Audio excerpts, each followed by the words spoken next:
안녕하세요. 네, 침대에서 이틀 찍었더니 허리가 나가서 어쩔 수 없이 책장 앞에서 찍습니다. 강박이 있으신 분들한테는 죄송합니다. 좀 정리를 했는데 아마 뭐 그래도 여전하지만 좀 음성 위주로 들어주시면 감사하겠습니다. 제가 허리를 지켜야 될 것 같아요. 네. 제가 벌집을 건드렸나요? 하여튼 벌집을 좀 건든 것 같아요. 그래서 이제 벌들이 막 나오는데 이걸 제가 어떻게 지금 해야 될지 고민을 좀 하고 있습니다.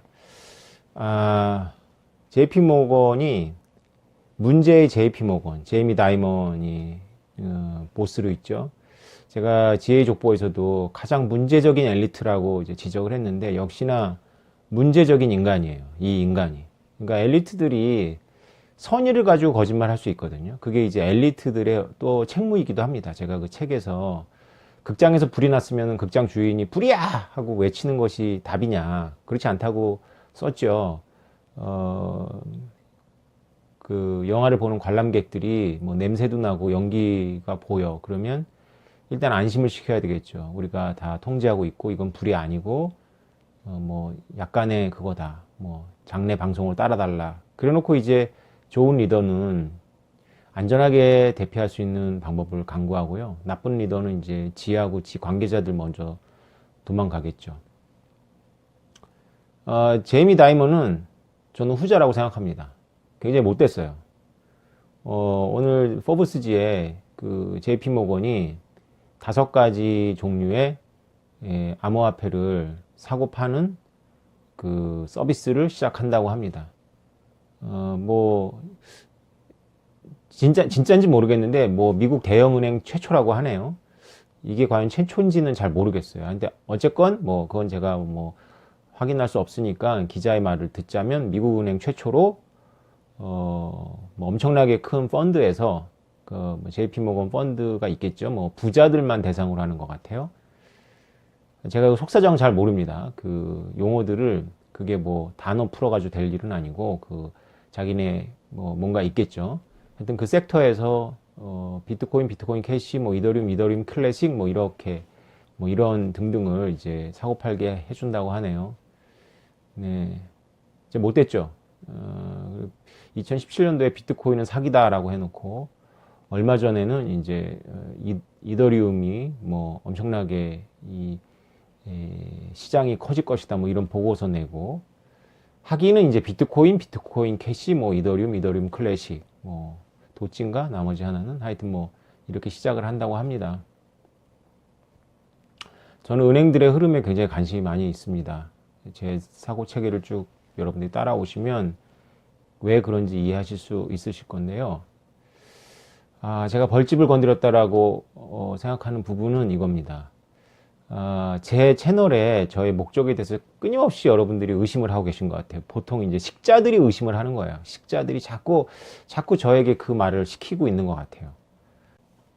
비트코인이 있고 나서부터 이 현상을 비트코인의 화폐 현상 위주로 이해할 것이냐 아니면은 블록체인이라는 기술 혁신 위주로 이해할 것이냐라는 대립이 계속 있어 왔어요.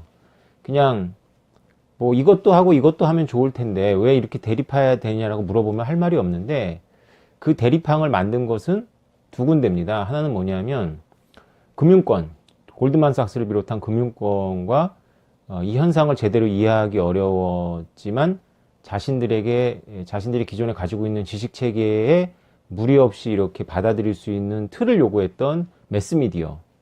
저는 이제 그런 매스미디어하고 그런 지식 집단을 그냥 평균적인 뇌라고 부릅니다. 평균적인 뇌. 이건 제가 만들고 저만 쓰는 용어예요. 여러분들이 뭐 쓰기를 바라진 않고 굉장히 모욕적인 용어죠. 그래서 이렇게 저 혼자 이렇게 그냥 제가 외롭잖아요. 외로우니까 이제 자존감이 떨어지니까 저희 평균적인 것들 하면서 제가 쓰는 표현이에요. 사실 욕이에요. 엄청난 욕이죠.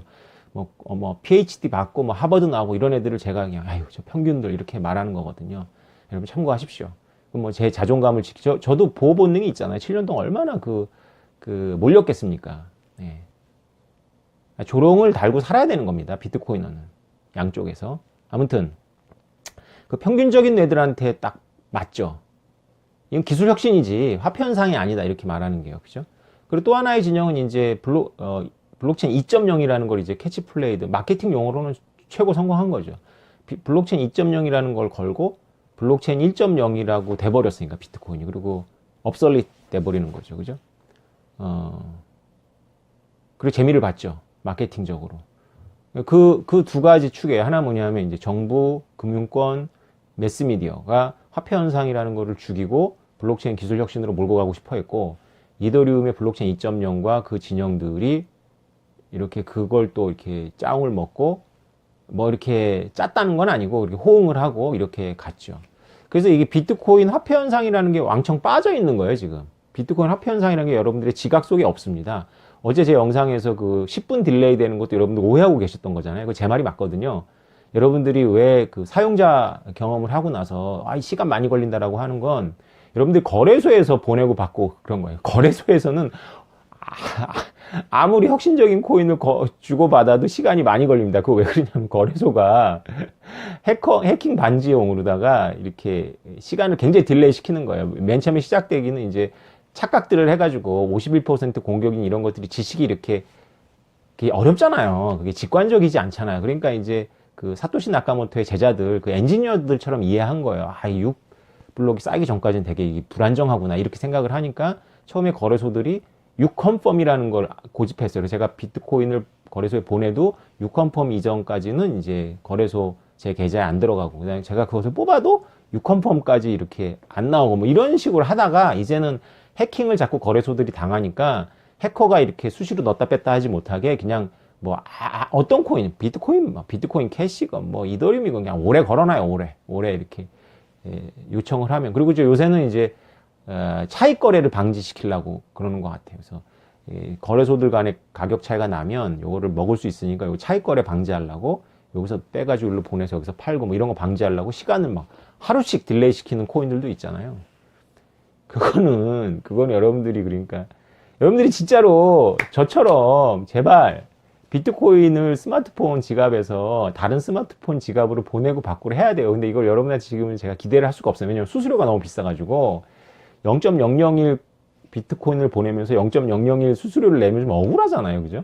보내는 것만큼 수수료가 빠져가니까. 비트코인 송금 수수료는 그 액수에 비례하지 않거든요. 그 데이터량에 비례하는데, 데이터량이라는 거는 만 비트코인을 보내나 0.001 비트코인을 보내나 데이터량은 차이가 없거든요. 그 여러분들 못하죠. 저는 2014년도에 제가 말씀드렸잖아요. 100만 원어치를 사람들한테 만나면 보내고 제가 보내주고 이렇게 했기 때문에 저는 이거를 직접 체험을 한 겁니다. 그때는 수수료가 쌌고, 전반적으로 코인이 쌌으니까 제가 1,000원어치 보내면서 수수료 100원 내는 꼴이었으니까 이렇게 보내주고 1,000원어치, 2,000원어치, 뭐 10,000원어치도 보내주고 막 이렇게 했던 거니까 저는 보내면 바로 가는 거를 그 사람한테도 체험을 시키고 저도 여러 번 한 거죠. 그러니까 완전히 이제 비트코인 화폐 현상이란, 비트코인을 중심으로 한 화폐 현상이라는 게 몽창 빠져 있는 겁니다. 우리의 지식 체계에서. 그래서 여러분들 머릿속에 뭐밖에 없냐면, 블록체인이라는 기술 혁신밖에 없는 거예요. 그러니까 제 얘기를 들으면 이제 좀 신기하기도 하고 새롭기도 한데, 이더리움을 좋아하시는 분들이 제 얘기를 들으면서 저한테 엄청나게 오해를 하시는 것 같아요. 여러분, 저는 저의 타겟 오디언스가 있습니다. 그리고 죄송하지만 여러분은 제 타겟 오디언스가 아니에요. 그런데 여러분들한테 도움이 될 거라고 저는 봐요. 그래서 보시는 건 괜찮아요. 그런데 제발 제가 뭐 이더리움을 무시한다거나 이런 그렇게 생각하는 거는 여러분들의 지식이 부족해서 그런 거예요. 이거는 제가 딱 말씀을 드릴게요. JP 모건이 이더리움을 지금 좋아하잖아요. 그죠? 눈에 보이잖아요. 왜 그러냐면은 OCC 레터는 읽어보셨어요? 네, 저는 이런 화법을 되게 싫어합니다. 뭐냐면, 너 뭐 해봤니? 이런 거 안 좋잖아요. 그죠? 완전히 소통을 애처럼 취급하는 거잖아요. 그럼에도 불구하고 여러분 댓글을 보면 제가 안 물어볼 수가 없어요. OCC 레터를 보면요. 작년 OCC 레터를 보면, 커스터디 서비스는 허용하는데 운용은 하지 마라 그랬어요. 운용은 하지 말라는 건 뭐냐면은, 원래 은행이라는 것은 비트코인 강했다의 2부를 보시면 그 박쥐 얘기가 이제 그걸 일반인들한테 이렇게 이해하기 쉽게 쓴 건데요. 은행은 이렇게 뭔가를 맡기면 자기네가 운용을 하잖아요. 전당포처럼 그냥 보관하는 게 아니잖아요. 그죠? 그걸 하지 말라는 거예요. 근데 그것을 영원히 하지 말라는 건 아니고요. 당분간 하지 말라는 의미가 거기에 있어요. 그러니까 은행은 비트코인이나 이더리움을 수탁을 받아도 그걸 자기네들이 파생 신용을 창출을 못해요. 그러니까 남한테 솔직히 말해서 꺼주지 못한다는 겁니다. 그러니까 은행은 보관료하고 수수료만 받아야 되는 거죠. 그런데 이더리움이 지금 2.0으로 가면서 굉장히 굿찬스잖아요. 은행 입장에서는. 왜냐하면 이더리움은 스테이킹을 해버리면 배당이 나오잖아요. 그러니까 JP모건 같은 데서는 이더리움을 권할 수 있는 거예요. 할아버지 할머니들한테. 이거는 갖고 있으면 이더리움 32개를 투자하시면 얼마만큼 배당이 나옵니다. 근데 이제 개인이 또 이더리움을 스테이킹 하려면 32개인가가 다 필요한데 은행은 그거는 괜찮잖아요. 그죠? 그러니까 OCC의 레터는 1대1로 보관하라는 거거든요. 다시 말해서 고객이 10개를 맡기면 10개를 자기네 금고서에 갖고 있어야 된다는 얘기인데 스테이킹은 상관없잖아요. 그거는 기한이 이제 락이 걸린 거지 뭐 내가 그거를 내 관리 바깥에 있는 건 아니니까 A라는 분한테 5개 받고 B라는 분한테 10개 받고 뭐 이렇게 모아가지고 그 스테이킹 최소 단위를 채워서 거기서 배당을 받으면 이거를 나눠줄 수 있잖아요. 일종의 뭐 채굴풀처럼 그렇게 은행이 할 수 있잖아요. 그러니까 은행은 지금 그 빅테크들과의 싸움에서 이 살아남기 위해서 몸부림을 치고 있는데 제일금융권은 좀 이렇게 너무 느렸지만 시티뱅크 같은 경우에는 좀 뭐 제일금융도 있지만 하여튼 굉장히 좀 이렇게 민감해요. 어쨌건 이 JP모건은 너무 굿찬스인 거죠. 그래서 이더리움이 되게 좋은 돌파구를 연 거예요, 지금. 그러니까 신용을 운용할 수 없는 파생 신용을 만들 수 없는 상황에서 그냥 스테이킹만으로 이자가 나온다 이거죠. 근데 이것이 지금 그 미국의 SEC를 비롯한 미국의 금융당국, 그 다음에 중앙은행도 아마 고민을 하고 있을 텐데 이더리움의 스테이킹을 어떻게 해석할 것이냐 가지고 고민들을 하고 있을 거예요, 지금. 근데 은행들은 무조건 좋다. 받으면 이자가 나오니까 자기네들도 거기서 수익이 창출하고 신용 화폐로 창출하지 않더라도 그냥 가지고만 있어도 이자가 나오니까 상품으로 권하기가 좋다. 뭐 이런 거죠. 그래서 반응을 한 거예요. 그 시장이 어마어마하니까. 근데 이제 정부의 해석이 있죠. SEC의 해석이 있을 거예요. 이 스테이킹이 이자 배당을 유가증권이라고 하면 이게 미등록 증권이 돼버리거든요. 논란들을 하고 있을 거예요. 어쨌건 은행들한테는 좋은 거기 때문에 이런 식으로 돌파가 열릴 것이다라는 차원에서 이더리움 2.0의 이 변화는 그 굉장히 이 업계 전체로 봤을 때 굉장히 그 좋은 찬스입니다. 예. 일단 은행들이 그렇게 인식을 하고 있기 때문에. 물론 조금 더 공부해 보면 비트코인으로도 스테이킹이 되거든요. 비트코인으로 스테이킹이 되는 건 이제 놀랍게도 그 디파이의 수많은 그 알고리즘들이 그렇게 해줄 수가 있어요. 일반인들이 직관적으로 이해하기는 좀 어렵죠. 네. 그리고 여러분들이 만약에 지금 블록체인, 뭐 이더리움이라고 제가 얘기 안 할게요. 이더리움의 딜레마는 이제 비트코인하고 막 싸우면서 이제 야, 화폐가 아니라 기술이야! 막 이렇게 주장하다가 자기네들도 그 함정에 빠지거든요. 왜냐하면 자기네보다 더한 애들한테. 그러니까 쉽게 말하면 블록체인 3.0을 외치는 이오스. 그러니까 앞으로도 계속 나올 거 아니에요. 뭔가 이더리움보다 뭔가 빠르고 가스비도 더 적고 막 계속 나오고. 그럼 거기에 대해서 이더리움 진영이 방어하는 논리는 비트코인 진영하고 이더리움 진영이 싸울 때 비트코인 진영이 외쳤던 거하고 되게 유사해져요. 그러니까 그러니까 그렇게 너무 이렇게 제 이야기를 그렇게 막 경계심을 가지고 듣지 마시고 전체적인 안목에서 좀 봤으면 좋겠다 저는 생각이 들어요. 그리고 여러분들이 여러분들이 뭘 빠뜨리고 갔냐면 비트코인이라는 화폐 현상이 던진 이 충격에 대한 충분한 고민 없이 그냥 기술로 확 가버린 거예요. 저는 이걸 채우려고 하는 거잖아요. 그래서 저는 다 얘기할 겁니다. 만약에 여러분들이 제 입에 재갈을 물리지 않고 제가 스태미나가 있고 제가 정신과적인 문제로 에이씨 그만할래 라고 하지 않는 한 저는 쭉 갈 겁니다. 그리고 저는 그것에 대해서 여러 고민을 했었고 나름대로 답을 갖고 있어요. 그러니까 하여튼 여러분 선택하십시오. 제가 그쪽까지 가기를 원하시면 좀 기다려 주시고 아니면 그냥 여러분 스스로 공부를 하세요. 공부를 하되 여러분들이 뭘 빼먹고 있는 거냐면 저는 지금 디파이 NFT 연락 공부하고 있고 제가 사업 분야가 그겁니다. 연락 공부하고 있어요. 근데 뭐가 여러분들이 뭘 화두를 놓치고 있냐면, 디파이라는 게, 저는 된다고 보거든요. 결론부터 말씀드릴게요. 된다고 보는데, 지금 기술주의자들이 지금 이렇게 막 쏟아내고 있는 것들은 상당히 결정적인 게 빠져 있어요. 결정적인 게 뭐냐 하면, 자, 이것을 실수요가 뭐냐? 실수요가. 이 금융의 실수요가 뭐냐? 그러니까 자기네들끼리 그 안에서 막 이자 농사 짓고 이런 거 말고요. 그러니까 흥미를 갖고 막 내가 코인을 튀겨보려고 들어와서 막 하는 사람들 말고, 그 나심 탈레브가 문제를 제기한 게 설득력이 있거든요. 이 시스템이 전반적으로 이 시스템 바깥에 어떤 봉사를 하느냐 이거죠. 우리 세상이 그렇잖아요. 세상이 어떤 업종이 외부로부터 뭔가 지원을 받고 있으면 그 업종이 외부로부터 뭔가 돌려줘야 되잖아요. 그 업종이 그 업종만을 위해서 돌아간다. 예를 들어서 우리 아이가 바이올린을 해서 제가 그때 그걸 보면서 고민을 했는데, 열심히 바이올린을 배우면서 레슨비를 주고, 그래서 바이올리니스트가 되면은 바이올리니스트가 또 레슨을 해. 레슨에서 레슨비를 먹고서 살아가. 그게 생태계의 하나의 큰 생태계. 그러면 그 바이올린 그 시스템이 외부로는 뭘 안 준다는 얘기예요.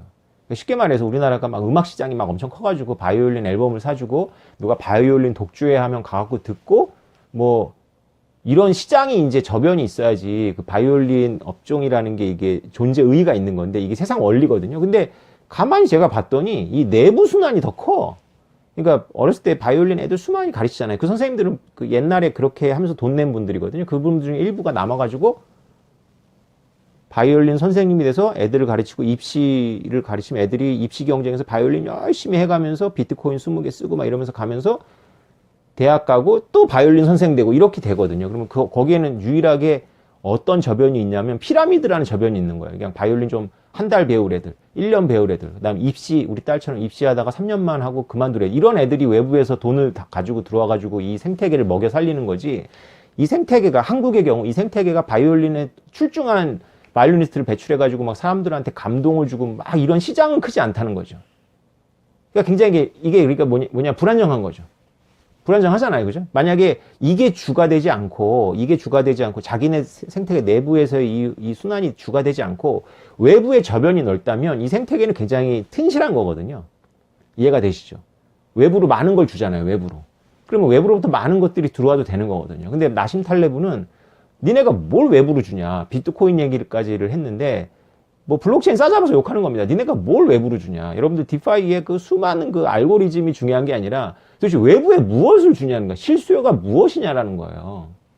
그 고민이 빠져 있으면 이거 완전히 그냥 마치 비트코인 화폐 현상이라는 걸 완전히 붕 빼먹고 기술로 가면서 그 빠졌던 오류랑 비슷합니다. 도박은 돼요, 도박은. 예, 도박은 그냥 그 안에서 돌아가는 거니까 그 알고리즘은 충분하고, 저의 책을 보시면 알겠지만 저는 도박에 굉장히 관심이 많거든요. 그 이유도 제가 말씀드릴게요. 근데 그래도 어쨌건 실수요가 있어야 돼요. 실수요. 그 실수요가 뭐냐? 제가 키워드 드릴게요. 이더리움 주창하시고 디파이에 관심 있으신 분들. 서플라이 체인 파이낸스입니다. 여러분들이 서플라이 체인 파이낸스에 깊은 이해가 있어야 돼요. 그래서 이 채널은 여러분들이 저를 막지 않으면 비트코인이라는 화폐 현상에 대해서 계속 여러분들 직관하고 다른 거 설명하면서 계속 갈 거예요. 그러면서 이제 가는데 여러분들이 지금 저한테 원하는 거 그거잖아요.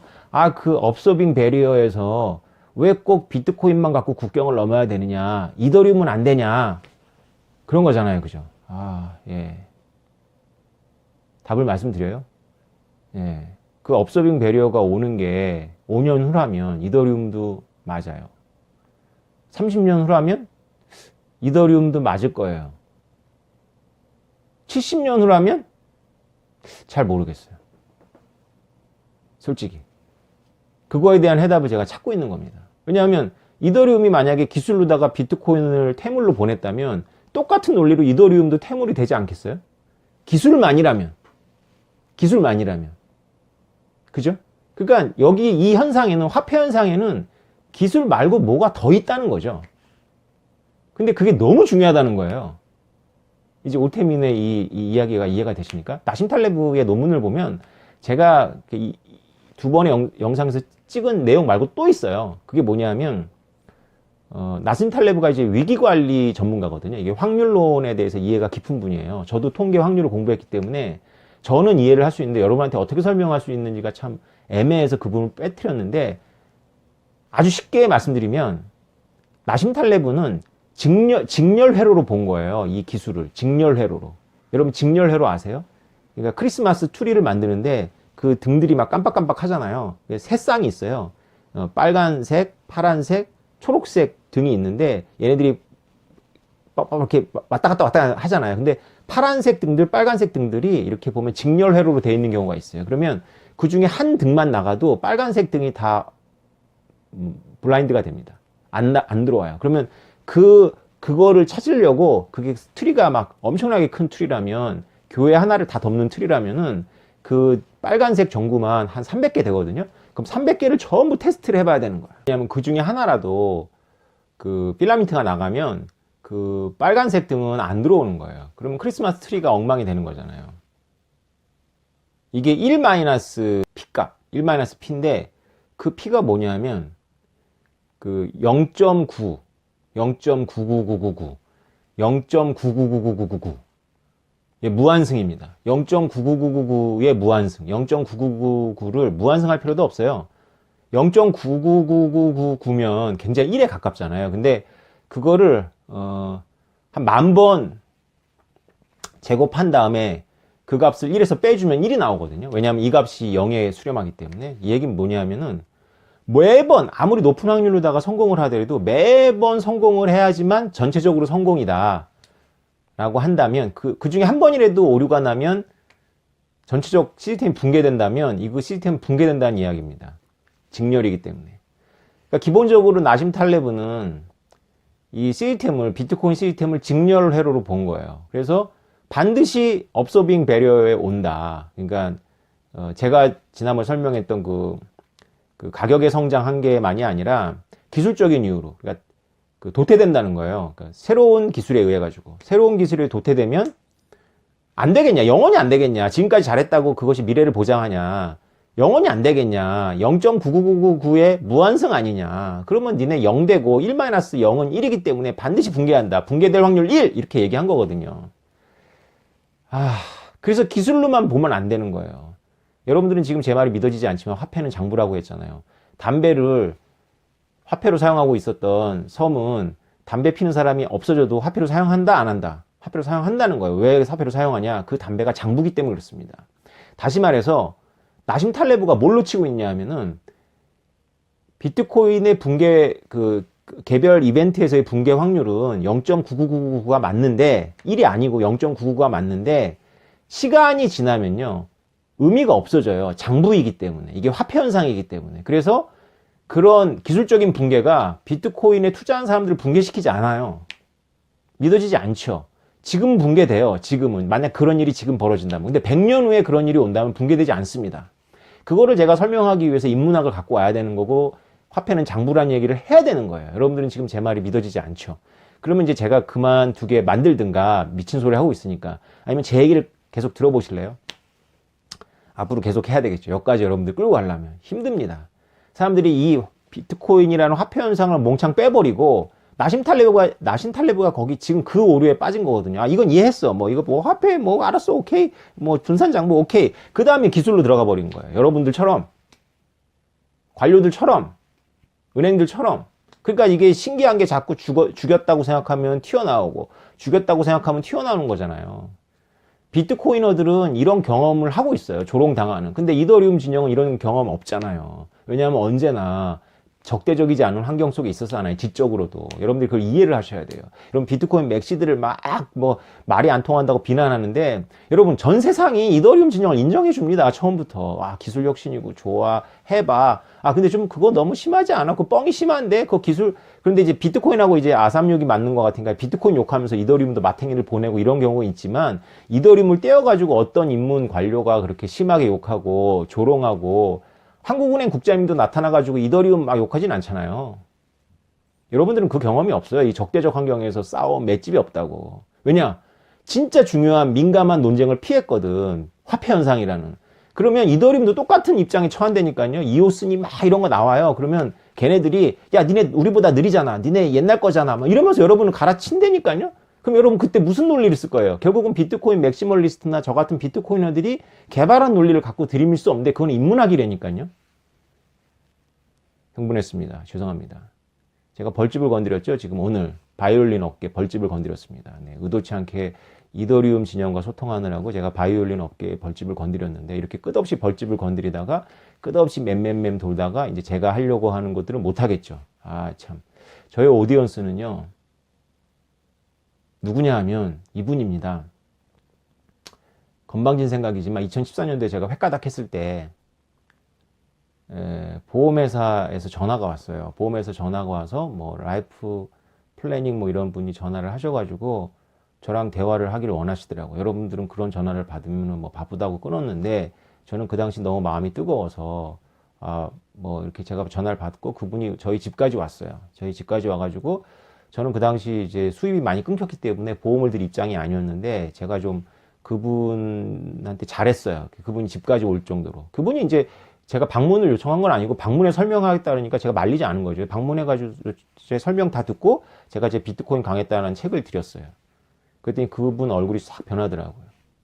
그 제가 이 비트코인 강했다가 선생님 같이 이렇게 사람들의 그 라이프 플래닝, 생애 주기 설계자, 파이낸스 설계자죠. 그런 거 하실 때 이제 이게 되게 중요한 지식이니까 이거 꼭 공부를 하셔라라고 제가 주고 보냈는데 그분의 뒷모습이 굉장히 힘이 빠져 보이더라고요. 얼마나 그분 입장에서는 얼마나 진짜 황당하겠어요. 시간 내고 돈 들여가지고 이게 집까지 찾아가서 그런 걸 한 10군데 20군데 하면 그중에 한 명이 보험을 가입하는 건데 왔는데 이 사람이 너무 이렇게 친절하고 잘해주니까 이 뭔가 보험에 드실 분이더라 와가지고 열심히 설명했는데 저한테 뭐 이상한 뭐 자기한테 이상한 책 하나 주면서 자기가 썼다 그러면서 꼭 읽어보라 그러고 꼭 나중에 중요한 책이라고 하면서 주니까 그 앞에서 그 찢어버리고 싶었겠죠. 찢어버리고 싶었지만 그냥 받고 돌아가는 그 뒷모습이 참 제가 마음이 안 됐더라고요.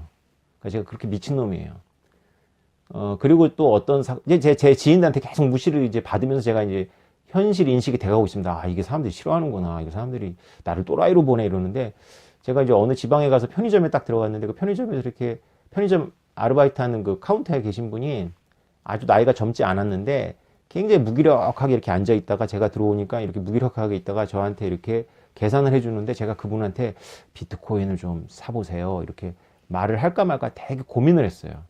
그러다가 그냥 제가 아내한테 혼나겠다 오지랖 부리지 말라 그랬는데 그리고 그냥 나왔는데 저한테는 그 장면이 있습니다. 근데 제가 그 다음에도 그 장면을 많이 복기를 해봤거든요. 만약에 제가 그분한테 이렇게 비트코인을 권했으면 그 자리에서는 안 들었다가도 2017년 초반기에는 워낙 다 비트코인을 얘기하니까 혹시 그때 얘기했으면 그분이 좋지 않았을까라고 생각했는데 제가 2017년 1년을 쭉 관찰하면서 말 안 하길 잘했다 생각이 들었어요. 왜냐하면 비트코인 절대로 안 갑니다. 그런 분들은.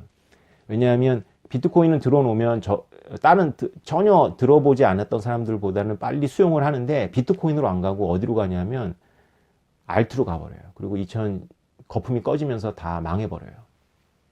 그거는 그런 분들만이 아니라 제 주변 지인들한테서도 보이는 모습이기 때문에 이게 나는 좋은 뜻으로 해도 결국 결과는 안 좋겠다 이런 생각이 들어서 지금은 제가 그분을 생각해 보면 말하지 않았던 게 좋았다 생각을 해요. 그런데 제가 지혜의 족보 서문에도 썼지만 가격이 폭락하고 나서 제가 완전히 조롱을 받으니까 제가 이거를 그렇게 열심히는 이렇게 안 하고 다녔거든요. 그 보험 그 라이프 플래닝 하신 분 왔을 때도 제가 막 그 폭락 전이란 말이에요. 근데 폭락하고 나서 완전히 뭐 이거는 그냥 병신 쪼다 미친놈이니까 제가 그 시선을 못 느끼겠습니까? 제가 그러니까 별로 이렇게 안 하고 그냥 저 혼자 공부하고 SNS 활동도 안 하고 이제 막 짜증 나니까 하기도 싫고 근데 제 사업해야 되니까 이렇게 했었는데 제가 2018년 19년에는 좀 후회가 되더라고요. 내가 그때 그럼에도 불구하고 좀 다녀가지고 설득을 했으면 내 지인들 중에 훨씬 더 많은 사람들이 훨씬 더 많지는 않지만 좀 더 많은 사람들이 좀 비트코인을 그래도 수용하지 않았을까 생각을 하는데 그러다가 또 하다가 2020년 돼서 책을 쓴 거고 또 폭락했잖아. 2020년 작년 초에. 그러면서 제가 작년 이맘때가 아니죠. 작년 4월에 제가 그 책 서문을 쓰면서 제가 무슨 얘기를 합니까? 그 폭락한 상황에서 제가 코비드 19 때문에 분명히 중앙은행들이 돈 쏟아낼 거다. 그러니까 비트코인 지금 사야 된다라는 말만 빼놓고 제가 할 수 있는 말은 다 했어요. 그 서문에서. 근데 그 책 여러분들 손에 언제 갑니까? 2020년 4월에 안 가잖아요. 결국 2021년 1월, 2월, 3월이라는 미친 장을 끝내놓은 지금의 이제 여러분들한테 그 서문이 가면 여러분들한테 이런 의미가 있는 거죠. 아, 이 사람은 이때 이 얘기를 했구나. 나는 왜 이때 이 얘기를 못 들었을까 정도지. 실질적인 도움은 하나도 안 되잖아요. 저는 2020년 3월, 4월에 본 겁니다. 아, 이거 돈 쏟아낼 텐데, 이거 반드시 장이 오는데. 그러니까 저한테 보이는 게 있어요. 보이는 게 있는데, 제가 이거를 왜 여러분한테 이렇게 조심스럽게 접근을 하냐면, 제 오디언스는 바로 그 라이프 플래닝 그분, 그 다음에 그 편의점 그 하시는 분, 그런 분들이 저의 오디언스예요. 저는 그분들을 위해서 이걸 만듭니다. 왜냐하면 그분들이 제가 설득해가지고 비트코인 사라는 게 아니라, 제가 이 설득을 시도하지 않으면 그분들은, 그런 유형의 분들은 반드시 또 다음 상승장에서 엉뚱한 거에 또 간다니까요. 그걸 막는 게 저의 목표예요. 그걸 막으려면 이분들은 기술 잘 모르잖아요. 근데 기술에 대해서 많은 사람들이 칭찬하고 막 기술적인 얘기를 막 하면 현혹이 됩니다. 현혹이. 근데 이거는 기술만으로 설명 안 되는 현상이거든요. 화폐 현상 설명해야 되거든요.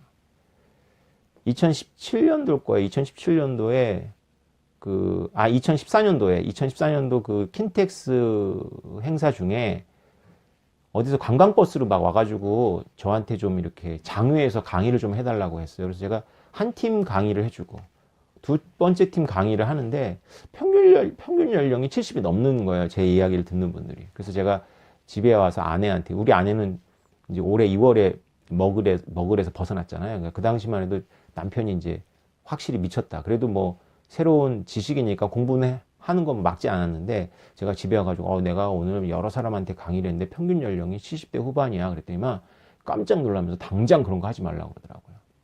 그게 나중에 이제 뉴스에 보니까 그게 우리 아내 말이 맞았어요. 그게 뭐냐 하면은 그 할머니 할아버지들 관광버스에 태워가지고 저 같은 사람한테 강연 듣게 한 다음에 그분들이 제가 대신 사줄게요 해가지고, 할머니 할아버지들이 못 사니까 이 좋은 거니까 제가 대신 사줄게요. 이 사람 말 들었지, 오태민 씨 말 이거 엄청 좋은 겁니다. 제가 대신 사줄게 하고 할머니 할아버지 돈 받아가지고 비트코인 안 사고 이상한 알트 사가지고 깡통 만들고, 이런 이제 사건들이 계속 일어나요. 그런 겁니다. 그래서 이게 제가 되게 조심스럽게 지금 접근하고 있는 거거든요. 네. 그러니까 이제 가다 보면 이게 자꾸 식자들, 전문가들이라는 사람들하고는 저가 다르니까 자꾸 이렇게 부딪히는 거예요. 근데 제가 속도를 빨리 내서 막 그분들 대상으로 논쟁을 하고 막 나심탈레부 논문도 그냥 뭐 제가 시리즈로 5편 정도 찍어가지고 이 확률 통계 얘기해주고 막 이렇게 가야 되는데, 제가 핵심적인 거, 중요한 것만 이렇게 여러분이 이해할 수 있는 거 뽑아내잖아요. 그러면 이제 이 속도 때문에 그래요, 속도. 네. 어떻게 할 것이냐.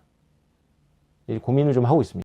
제가 비트코인에 이렇게 중심으로 얘기하는 건 맞지만, 제가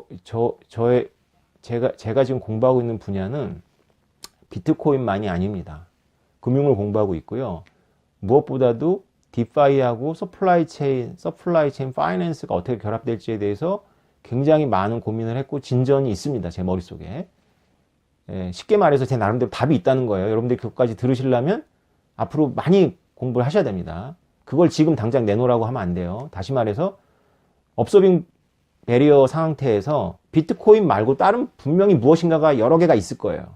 근데 그것이 이제 제가 한 의도는 비트코인이 업소빙 베리어에서 무너질 것이다라는 것에 대한 논박이었지, 비트코인만 국경을 넘는 대안이라는 얘기는 아니에요. 근데 비트코인 말고 여러 대안이 있을 텐데, 그 대안, 비트코인이 있을 건 분명한데, 그거는 거의 확신합니다, 저는. 분명한데 비트코인 옆에 무엇이 있을지는 잘 모르겠어요. 분명히 있는데 그게 무엇인지는 모르겠어요. 그걸 왜 모르는지도 여러분한테 설명을 해드릴게요. 왜냐하면 이게 진짜 플랫폼은 기술 경쟁이 굉장히 치열하거든요. 이더리움이 굉장히 지금 잘하고 있는데, 이걸 지금 다 먹는다고 하더라도 구글한테 안 뺏긴다는 보장이 없어요. 왜냐? 이거는 기본적으로 B2C 모델이 아니라 B2B 모델이기 때문에 그렇습니다. 하여튼 서플라이 체인 파이낸스를 여러분들이 깊이 숙고하십시오.